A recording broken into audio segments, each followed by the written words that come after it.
homeless, bum, squatter, whatever you want to call them. They're supposed to be the lowest members of our society. They can't even find a place to live, so they just drift along by with whatever money they have and hope they can get by. My whole life I was told that homeless people were bad, and if I ever went near them, their failures would somehow come onto me as some sort of bad influence or something. Almost as if they had some sort of disease or something that if I went near them I would catch.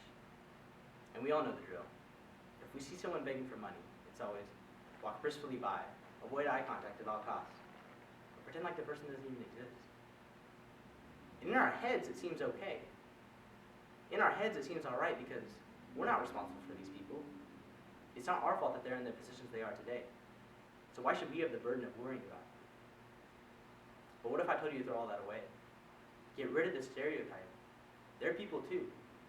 My whole life all I did was listen to what other people had to say about them, until I spoke up. About 4 years ago, a boy named Evan had recently moved near my house the summer before school had started. I didn't know him that well, but I decided he was a pretty friendly guy. Evan and I started biking to school together, and I began to appreciate his company more and more. You see, Evan was a very unique individual in the sense that he never cheated on anything, and he always gave 100% what he did. Evan cared about other people, and he always wanted to give a helping hand when he could. But I'll never forget the day that Evan changed my whole view of the world. It seemed like any normal November morning. There's a slight breeze outside, there's a little traffic on the street, the birds were chirping, and the dew was still on the grass from the night before. But it was as we entered the underpass that allowed us to safely cross the street by going under it. He was there. Homeless, bum, squatter, whatever you want to call him, he was there.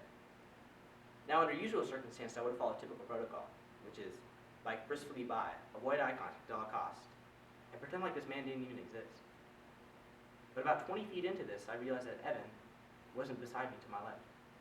He had stopped about 20 feet behind me. Confused, I look back and I go, Evan, what are you doing? He doesn't hear me and continues to approach this man. He puts his backpack on the floor, and he opens his bag. He reaches in and pulls out a sandwich. He takes a sandwich and places the food in the man's hands. They exchange words briefly, and then he returns to me. From a distance, I hear, God bless you! God bless you both! As if I had something to do with it, too. That might have been one of the most inspiring moments of my entire life. Kid gives a sandwich to someone else in need? Who does that?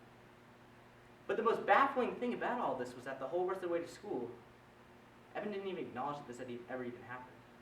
In fact, Evan had acted as if nothing had happened. So eventually I get fed up. And I say, Evan, why'd you give that man your sandwich? Don't you want it?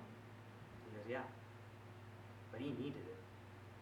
And I'll never forget, he pulls his backpack over one more time as we're biking, and he opens it again. And he pulls out another sandwich, and he goes, plus I packed two. And I just laughed. And for some reason, this experience really stuck with me.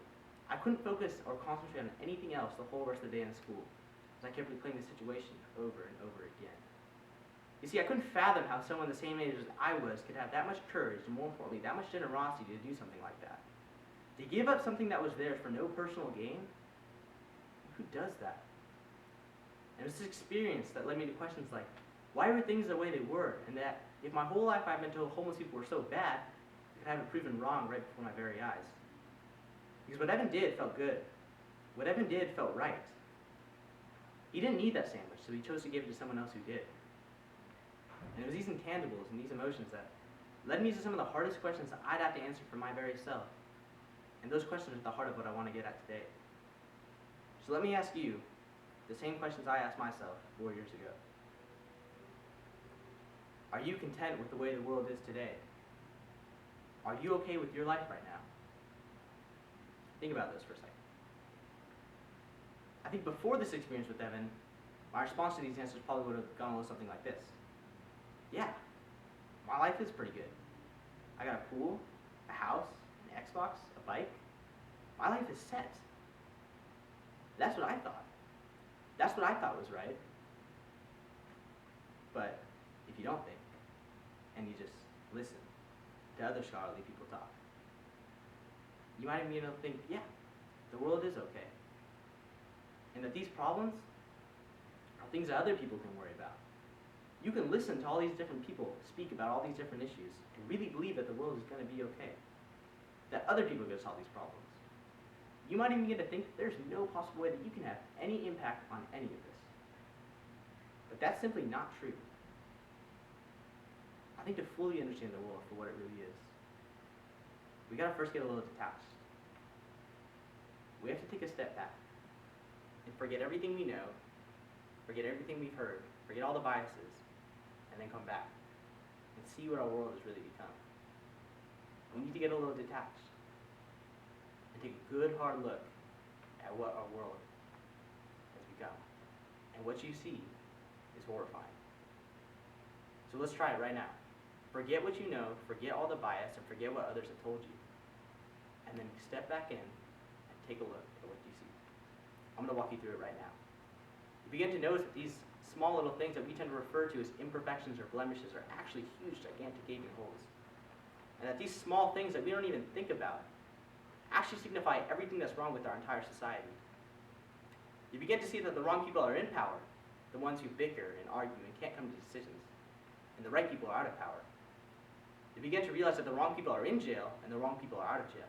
That people in jail are there for petty, technical offenses, often just trying to get by, or even worse, trying to support their own families. The people out of jail are these big, business money men executives, stealing billions and millions of dollars in financial fraud from other people's savings and bank accounts. How is it fair that just because you have an incredible attorney, you essentially just get a get-out-of-jail-free card? And if you take another step back, and you look in again, you'll notice that the wealth allocations among our country are spread out preposterously also.